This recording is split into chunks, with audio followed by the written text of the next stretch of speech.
"Zubair, stop your mother. Do not let her come this way." Amidst the chaos of a broken battlefield, a woman with the heart of a lioness pushes through the retreating crowd. Her son steps in front of her, pleading, "Mother, step back." The messenger of Allah, peace and blessings be upon him, commands that you return. But with a fierce gaze, she scolds the men fleeing around her, grabs a spear, and marches straight toward the front line. Who was this majestic, deeply dignified woman whose courage outweighed thousands of men? Who was this fearless companion who holds the historical title of being the very first Muslim woman to kill a polytheist in defense of Islam? To understand her unmatched bravery, we must look at her bloodline. She was Safiyyah bint Abdul Muttalib. Her father was the highly revered leader of the Quraysh, Abdul Muttalib bin Hashim. Her mother was Hala bint Wa'ib. But her greatest honor? She was the paternal aunt of the Prophet Muhammad, peace and blessings be upon him.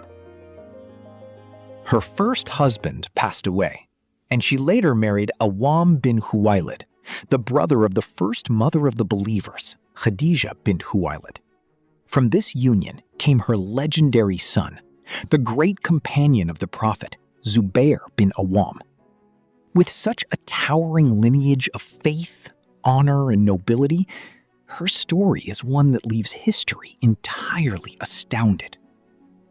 After the passing of her husband, Safiyyah was left to raise her young son Zubair entirely on her own. But Safiyyah did not raise a boy. She was forging a warrior. According to historical accounts documented in Sirat ibn Hisham, her child-rearing methods were intensely focused on endurance, bravery, and absolute fearlessness. Instead of regular childhood games, she would hand young Zubair a bow and arrow. She made him repair broken weaponry and constantly placed him in daunting, risky situations to completely strip away any hesitation or fear from his heart. Her training was so relentless that one day, Zubair's uncle became fiercely angry, saying, "Safiyyah, you do not beat a child like this. You strike him as if you were a cruel stepmother, showing him wrath instead of love." Safiyyah, unbothered by the criticism, replied with absolute conviction, "Whoever says I strike him out of anger has lied.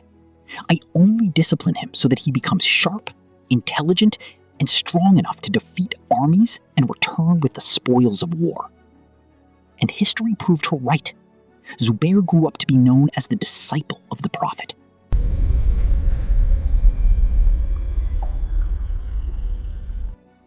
When Allah commanded his final messenger to openly preach the truth of Islam, the Prophet gathered his closest relatives. As authentically recorded in Sahih Bukhari, he stood upon Mount Safa and called out, "O Fatima bint Muhammad! O Safiyyah bint Abdul Muttalib! O Bani Abdul Muttalib! I cannot save you from Allah. Ask me for whatever you wish from my wealth, but I have no power to protect you from Allah."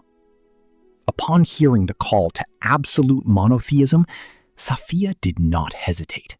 She, along with her young son Zubair, immediately embraced Islam. They joined the ranks of the early believers, enduring the horrific torture and psychological warfare inflicted by the pagans of Quraysh. When the time for migration arrived, this honorable woman, who was accustomed to the wealth and elite status of Makkah, left everything behind. At nearly 60 years of age, abandoning all her worldly possessions for the sake of her faith, she migrated to the city of Medina. But her age did not stop her from participating in the greatest military struggles of Islamic history. Hold the line! Push forward! For glory! The Battle of Uhud, a day of immense trial for the Muslims. Safiyyah, now past the age of 60, marched out with a group of Muslim women. Her primary task was to provide water to the thirsty, tend to the wounded, and repair broken arrows.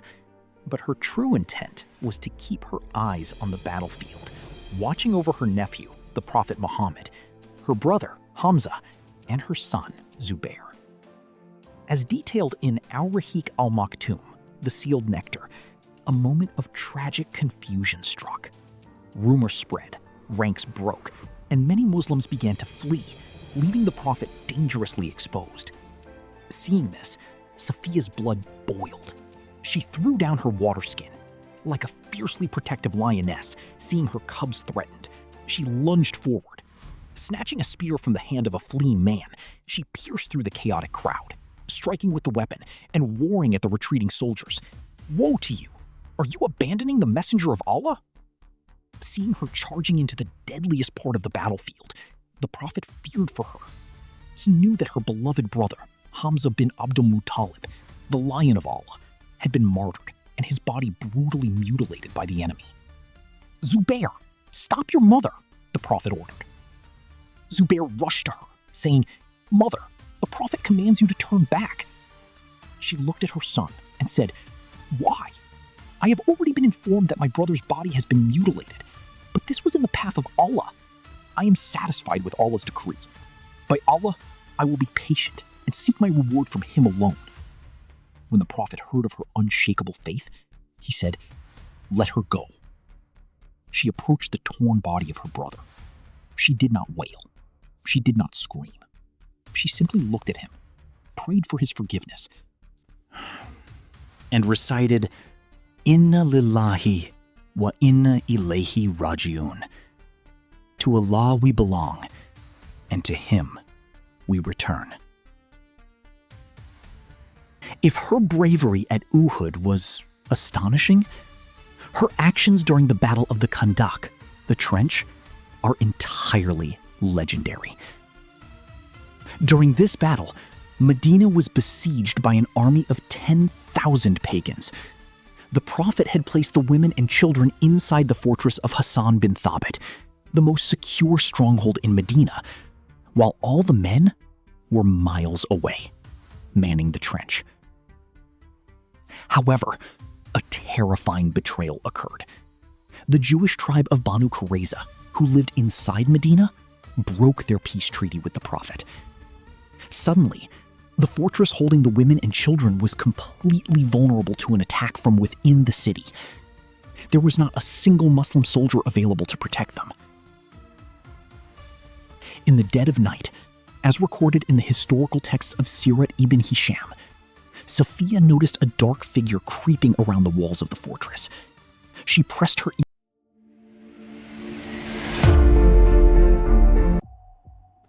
ear to the wall and watched closely. It was a spy from Banu Qurayza, sent to scout the fortress to see if it was unguarded. Safiyyah immediately realized the catastrophic danger. If this spy returned and reported that only defenseless women and children were inside, the enemy would slaughter or enslave all of them, breaking the morale of the Muslim army at the trench. She did not wait for help. She did not panic. She tightly wrapped her headscarf around her head.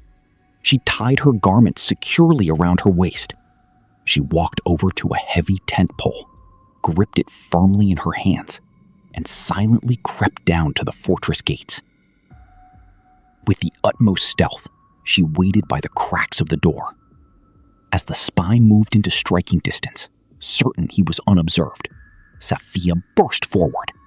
With explosive force, she swung the heavy iron-tipped pole, striking him directly on the head and dropping him to the ground. She struck him again and again until he was dead.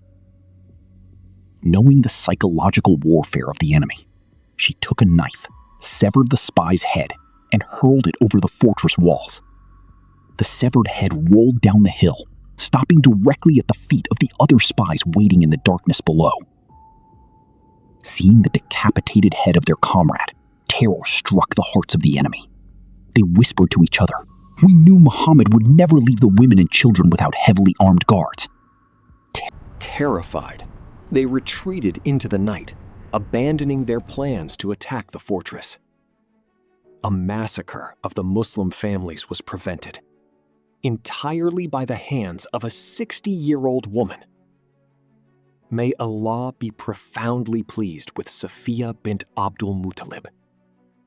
History stands in awe of her. Words fail to capture the sheer magnitude of her courage. She was a masterclass in motherhood, raising one of the greatest warriors of Islam. She bore the devastating loss of her brother with perfect, beautiful patience.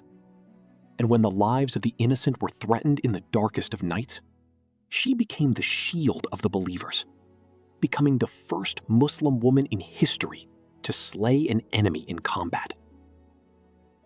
Her life is a powerful reminder for the modern Muslim. True reliance on Allah does not mean waiting in fear.